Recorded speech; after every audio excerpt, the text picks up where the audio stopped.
तो अभी हम पढ़ेंगे, सबसे पहले पढ़ेंगे वुड्स रिएक्शन।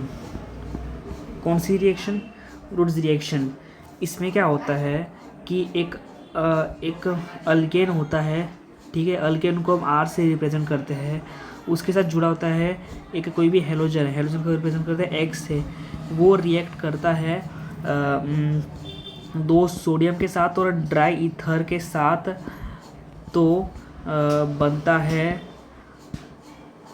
है हमारा R R. Okay, R R बनता है प्लस 2NaCl। ये इतना इम्पोर्टेंट नहीं है पर ये इम्पोर्टेंट है कि मतलब वुड से अल्टीमेटली क्या हो रहा है कि आर एक्स से बन रहा है आर आर।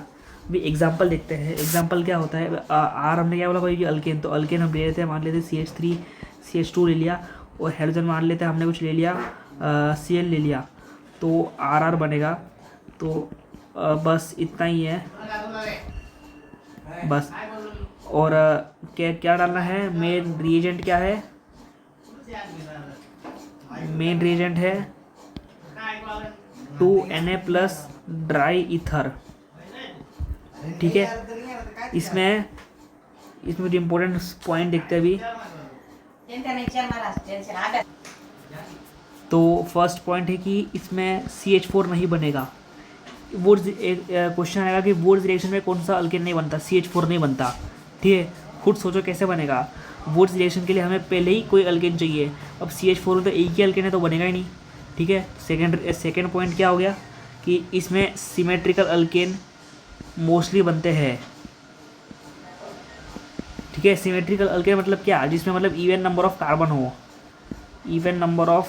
कार्बन हो, ठीक है। मतलब कि CH3 ये बन सकता है, CH3 CH2 ये बन सकता है, ठीक है। ये सब बन सकता है, ओके। अनसिमेट्रिकल यील्ड पुअर, मतलब कि अनसिमेट्रिकल बनता तो है पर बहुत कम बनता है। मतलब कि 90% हमारे पास बनेगा सिमेट्रिकल अल्केन, ओके, एंड 10% बनेगा अनसिमेट्रिकल अल्केन। ऐसा हो सकता है, मतलब मेजरली बन सकता है। ये किस बेसिस पे बोल रहा हूँ मैं कि अगर मान लो कि हमारे पास एक बहुत बड़ा डिब्बा है, उसमें हमने उसमें हमने मान लो वही डाल दी है मीथेन की गैस डाल दी है, उसमें फिर Na प्लस ड्राई ईथर डाल दिया है। तो इसमें रिएक्शंस होंगी। इस रिएक्शंस में तो मीथेन क्या होता है? CH4 होता है ना, मीथेन CH4 होता है। तो भी इसमें CH3 भी बन सकता है, इसमें CH3 CH2 CH3 भी बन सकता है। लेकिन अगर ये दोनों बन रहे हैं तो सबसे ज़्यादा ये बनेगा 90% और सबसे कम ये बनेगा, ऐसा। बाकी तो वुड्स रिएक्शन मेनली तो यही है कि RX से RR बन, ठीक है। अभी नेक्स्ट पॉइंट है कि कपलिंग रिएक्शन होती है। कपलिंग रिएक्शन कैसे? ये R है, ठीक है, 2 R बन रहे हैं तो कपल बन रहे हैं, ठीक है। फिफ्थ रिएक्शन, बस इतना कपलिंग रिएक्शन होता है। फिफ्थ पॉइंट बहुत इंपॉर्टेंट है कि इसमें फ्री रेडिकल मैकेनिज्म फॉलो होता है। कौन सा मैकेनिज्म? Free radical mechanism. अब भाई ये क्या होता है देखते हैं। फ्री रेडिकल मैकेनिज्म बस फॉलो होता है, इतना याद रख लो इसमें। मतलब कि इसमें क्या होता है कि बेसिकली जब ये टूटता है ना RX का बॉन्ड, ऐसा जब रिएक्ट करता है तो R और R ऐसा कुछ बनता है, फिर जाके ये RR बनता है। डायरेक्टली नहीं बनता है, इसमें ये रेडिकल बनता है, इसलिए इसको बोलते हैं फ्री रेडिकल मैकेनिज्म, ओके। अब इसमें डिग्री इसमें ऐसा होता है कि जो 3 डिग्री RX होते हैं ना, वो वुड्स नहीं देते। कैसे? अभी 3 डिग्री वाले मतलब क्या होता है कि मतलब देखो कि ये कार्बन है, इसके साथ कोई हेलोजन अटैच है, ये CH3 है, ये CH3 है, ये CH3 है, ठीक है। हमें डिग्री कैसे पहचाननी है हम वो देखते हैं। यदि मान लो ये हेलोजन लगाया तो हमें कुछ नहीं करना है, बस ये बॉन्ड तोड़ना है, मतलब बस कुछ नहीं करना है। उसके जो हेलोजन के जो बाजू वाला कार्बन है उसको हमें साइड में लेना है कि मतलब ये ऐसा हमने हेलोजन निकाल दिया। अभी उसको प्लस साइन दे देना है, अब ये प्लस वाले कार्बन के आजू बाजू कितने कार्बन हैं डायरेक्टली अटैच्ड, वो देखना है। यहाँ पे कितने, 1 2 3, मतलब इसकी डिग्री कितने है कि 3 हो जाएगी। ओके, दूसरा एग्जांपल देखते हैं कि ये है, ठीक है। अभी इसका डिग्री चेक करना है, इस वाले मतलब जो कार्बन हाइड्रोजन के साथ जो डायरेक्टली अटैच्ड है हम उसका चेक करेंगे। ओके, तो इसका बॉन्ड थोड़ा, ये डायरेक्टली अटैच्ड है मतलब, तो इस पर प्लस साइन डाल देंगे, ठीक है। इसके साथ डायरेक्टली कितने कार्बन अटैच्ड है, अभी कितना, एक ही अटैच्ड है। अब तुम पूछोगे ये क्यों नहीं, ये क्यों नहीं, क्योंकि ये तो इसके साथ अटैच्ड है ना, हमें देखना है कि इसके साथ कौन सा अटैच्ड है, इसके साथ तो ये वाला अटैच्ड है, ठीक है। तो इसलिए इसकी डिग्री हो जाएगी 1 डिग्री का हो जाएगा ये। ओके, तो अब इसमें हमारा पॉइंट क्या था, जो मेन पॉइंट था कि इसमें 3 डिग्री वाले RX रूट्स नहीं देते हैं। ओके, बस इतना ही था, मतलब 2 डिग्री वाले देंगे, 1 डिग्री वाले देंगे। 2 डिग्री वाले कैसे होंगे देख लेते हैं। ये होता है कार्बन, ये होता है, ठीक है। इस पर मैंने बॉन्ड तोड़ा, ये प्लस साइन आ गया, तो 1 2 2 डिग्री आ गई, सिंपल, ठीक है। अब भाई मतलब कि वुड्स में 3 डिग्री वाले नहीं दे रहे हैं वुड्स रिएक्शन, तो अगर हम 3 डिग्री वाले को रिएक्ट कराएंगे तो हमारा प्रोडक्ट बनेगा क्या, वो देखते हैं। मान लो ये CH3 एग्जांपल देखते हैं, ये CH3 CH3 Cl है, ठीक है, Na ड्राई ईथर। तो हमारा प्रोडक्ट क्या बनेगा, ठीक है। एक तो मेन प्रोडक्ट तो ये बनेगा हमारा कि CH3 CH2, ये बनेगा हमारा मेन प्रोडक्ट। मतलब कि ये C निकल जाएगा ना, ठीक है, ये C निकल जाएगा तो एलिमिनेशन हो जाएगा डायरेक्टली, और कुछ नहीं, बस हमें सिंगल बॉन्ड हटा के पे डबल बॉन्ड लगा देना है, बस ऐसा, दैट्स इट, हो गया। अभी हमारी नेक्स्ट रिएक्शन है Wurtz reaction, sorry फिटिक reaction. Okay,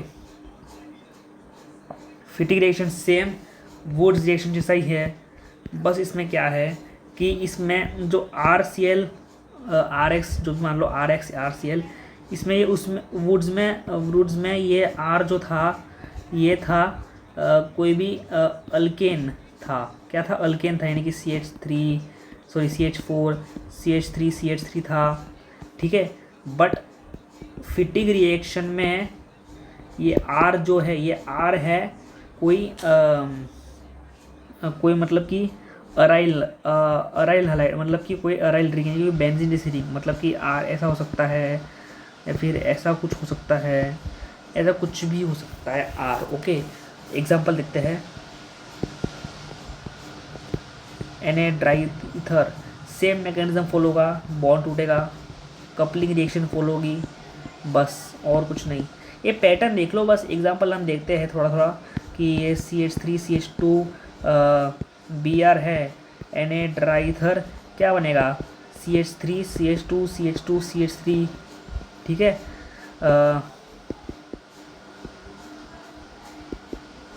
CH3 Na dry ether, ठीक है, Na ड्राई ईथर, इसमें क्या बनेगा, इसमें कुछ ऐसा बनेगा,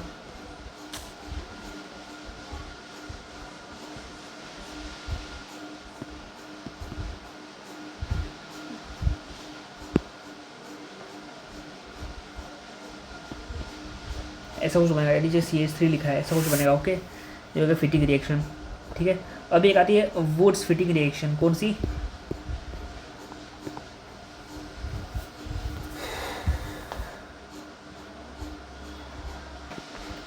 अभी नेक्स्ट क्या है, वुड्स रिएक्शन है। अभी वुड्स रिएक्शन में क्या होता है, हमने सॉरी वुड्स फिटिक रिएक्शन है, कौन सी, वुड्स फिटिक रिएक्शन। इसमें कुछ नहीं है, इसमें सिंपल एकदम सबसे सिंपल रिएक्शन है। हमने वुड्स देखी एंड हमने फिटिक भी देख ली, ठीक है, हमने दोनों रिएक्शन देख ली, तो अब कुछ नहीं करना है, बस ये RCl, ये कोई अराइल है, मतलब कि ये बेंजीन जैसी रिंग है, एंड ये Br कुछ लेके आ गए, ये अल्केन है। ये जब रिएक्ट करेंगे Na ड्राई ईथर के साथ, तो आर आर जुड़ जाएगा जी, आर आर जुड़ जाएगा। ओके, समझिए आप, समझे। एग्जाम्पल देखते हैं। ये बेंजीन की रिंग, ठीक है, Cl अटैच्ड, CH3, Br, कुछ नहीं करना है, बस इन दोनों को फेंक देना है और ये बन जाएगा हमारा वुड्स फिटिक का product. That's it, it was so easy. ठीक है, अब फोर्थ रिएक्शन है कोलबेज रिएक्शन। ठीक है, कौन सी रिएक्शन? कोलबेज रिएक्शन। ओके,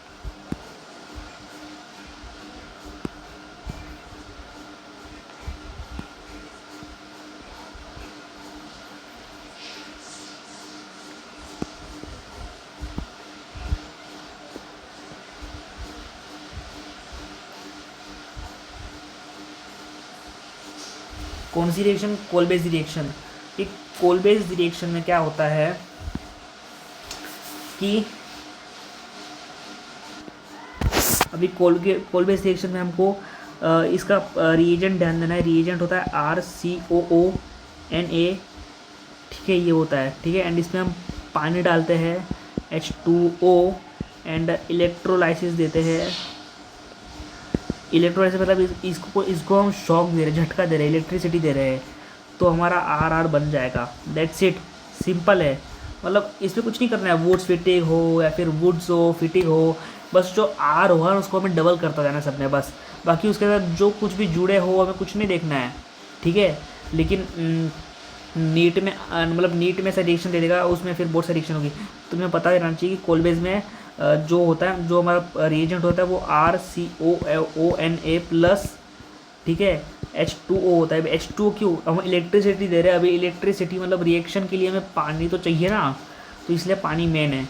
एंड ये होता है हमारा main reagent and this is our main product. Okay, let's go ahead to the example. ठीक है, वो एग्जाम्पल देखते हैं हम।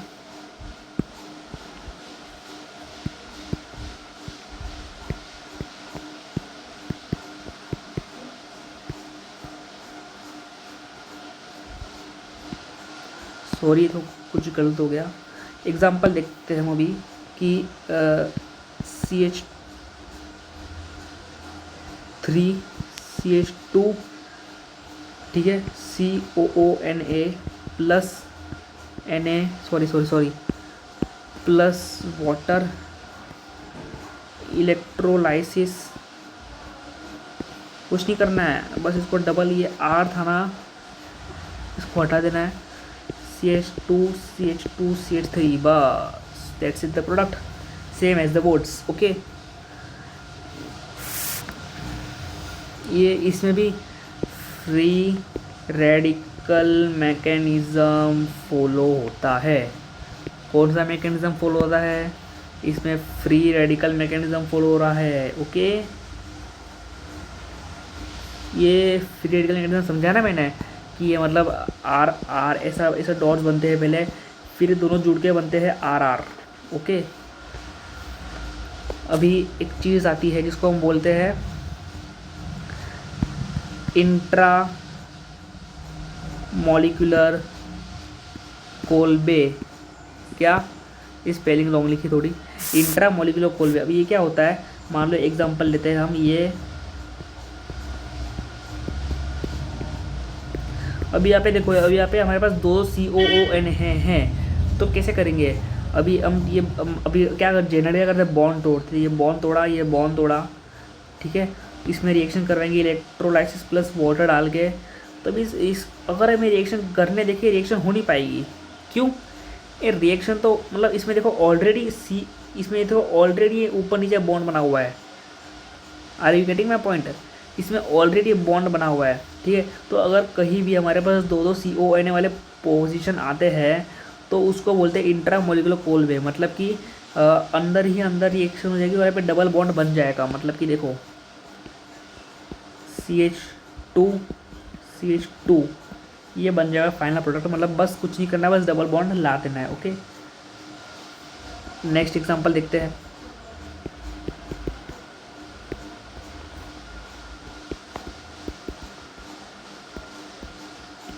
इलेक्ट्रोलाइसिस, ये शॉर्ट फॉर्म में लिखा है, प्लस वाटर इलेक्ट्रो। अभी देखो दो दो CO है, मतलब कि फिर से हमें एलिमिनेशन करना है, मतलब बस अभी इसमें दो दो बॉन्ड है, तो कितने बॉन्ड आ जाएंगे, 3 बॉन्ड आ जाएंगे, मतलब कि 1 2 3 1 2 3, बस ये हो गया, फाइनल प्रोडक्ट बन गया। ठीक है, अभी नेक्स्ट है एरोमेटाइजेशन। क्या? एरोमेटाइजेशन।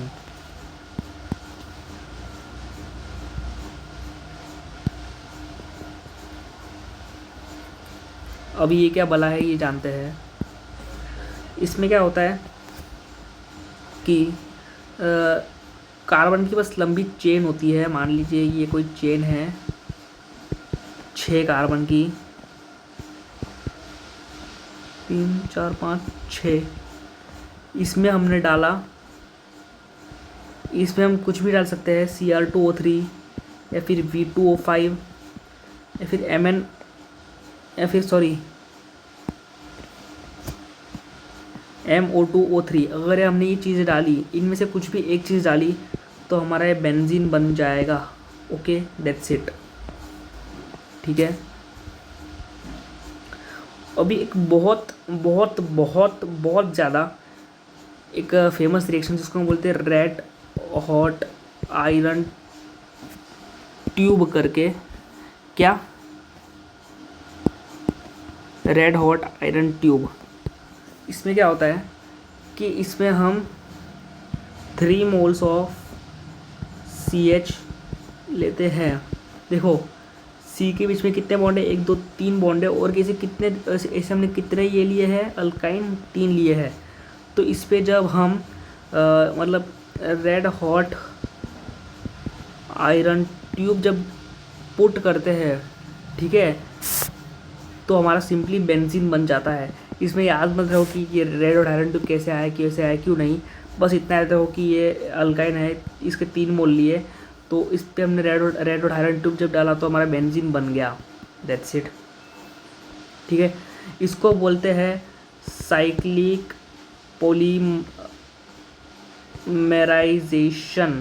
क्या बोलते हैं? साइक्लिक पॉलीमराइजेशन बोलते हैं। That's it. मतलब कि ये कैसे होगा देखते हैं थोड़ा इसको डिटेल में। ये 3 मोल थे ना, ये CH, ये CH, ये CH, तो ये तीनों ने मिलके ना मांडवली कर दी भाई। ये तीनों मिल गए और बन गया बेंजीन। That's it. अभी हम नेक्स्ट देखते हैं नाइट्रेशन। ठीक है,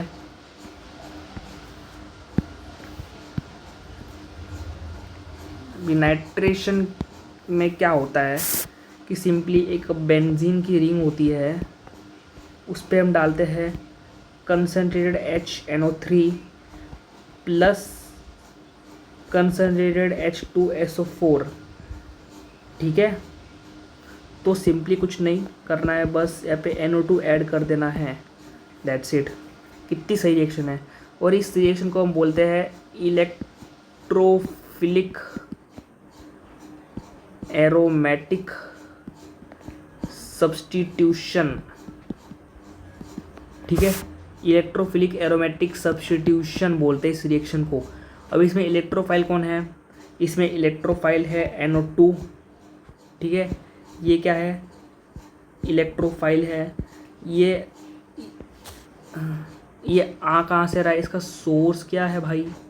इसका सोर्स है HNO3 जो हमने लिया है। ठीक है, अब ये एरोमेटिक, अब ये एरोमेटिक कैसे हुआ? एरोमेटिक मतलब ये बेंजीन की रिंग को हम एरोमेटिक बोलते हैं सब्स्टिट्यूशन। अब भैया पे सब्स्टिट्यूशन किसका हुआ? अब बेसिकली NO2 जुड़ तो रहा है, मतलब NO2 जुड़ कैसे रहा है वो देखते हैं। देखो ये बेंजीन की रिंग होती ना, तो इस पे सब जगह हाइड्रोजन अटैच्ड होते हैं। तो ऐसे ही कोई एक हाइड्रोजन था, उसको हमने निकाल दिया और सिंपली बन गया NO2। That's it. Nitration reaction simply इतनी थी बस। क्या है इसका रिएजेंट देख लो, बेंजीन है, और रिएजेंट याद रख लो concentrated HNO3 plus concentrated H2SO4। Okay, अब हमारी नेक्स्ट रिएक्शन है नाइट्रेशन ऑफ फिनॉल। ठीक है, नाइट्रेशन ऑफ फिनॉल। इसमें क्या होता है भाई, इसमें सिंपली कुछ नहीं, फिनॉल क्या होता है, फिनॉल मतलब कि ये बेंजीन की रिंग है, बेंजीन के ऊपर OH लगा है, इसको हम बोलते हैं फिनॉल, दैट्स इट, और कुछ नहीं। तो अभी इसका रिएक्शन क्या बोल रहा है कि इसके ऊपर नाइट्रेशन कराना है। हमने नाइट्रेशन का रिएजेंट देखा क्या था, concentrated HNO3 plus concentrated H2SO4। ठीक है, पर इसमें हम कंसनट्रेटेड H2SO4 ऐड नहीं करते हैं।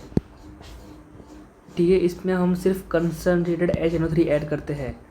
मतलब कि यार देखो, मैंने गलती कर दी, नाइट्रेशन ऑफ फिनॉल में एक चीज़ गलती कर दी। नाइट्रेशन ऑफ फिनॉल दो तरीके से होता है, या तो हम डाल सकते हैं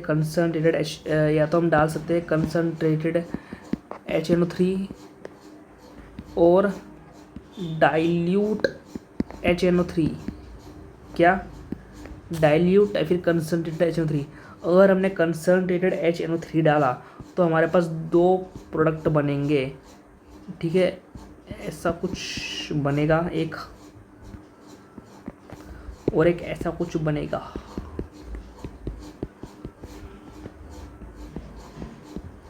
ठीक है,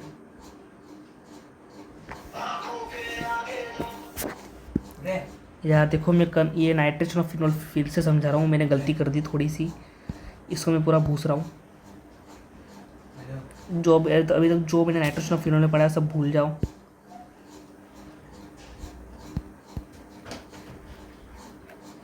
बस मैंने यहाँ तक पढ़ा है, अभी तक नाइट्रेशन तक पढ़ाया है। हम दूसरा देख रहे हैं, अभी हम पढ़ते हैं अभी नाइट्रेशन ऑफ फिनॉल। ठीक है, sorry for the inconvenience, you have to shuffle. अभी नाइट्रेशन ऑफ फिनॉल में दो तरीके से होता है, या तो हम मतलब पहले फिनॉल तो हमने देखना है, फिनॉल ये होता है, या तो हम इसके ऊपर कंसनट्रेटेड HNO3 डाल दें, या फिर इसके ऊपर हम डाल दें डाइल्यूट HNO3। अब दोनों में अलग अलग प्रोडक्ट्स बनेंगे। तो पहले देखते हैं डाइल्यूट वाले में क्या बनेगा। ठीक है, ये फिनॉल है, इस पर हमने डाल दिया डाइल्यूट HNO3। तो इसमें दो प्रोडक्ट बनते हैं। इसमें तो पहला बनेगा ये OH NO2। ये अभी देखो, तुम सोच रहे हो कि OH तो यहाँ पे था, यहाँ पे से चला गया। अब बेंजीन में मतलब कहीं भी जा सकता, मतलब बेंजीन में अगर कोई एक ही फंक्शनल ग्रुप अटैच्ड हो एक जगह पे तो कहीं भी घूम सकता है वो, लेकिन अगर कोई दूसरा आ गया ना, ठीक है, तो वो अपनी जगह चेंज नहीं कर सकता। मतलब कि अगर तुम मतलब अगर ये ऐसा भी चलेगा, ये ऐसा भी चलेगा। ठीक है, ये ऐसा भी चलेगा, पर फिर हमको अपना पूरा पर्सपेक्टिव अपना चेंज करना पड़ेगा इसके लिए। इसलिए हम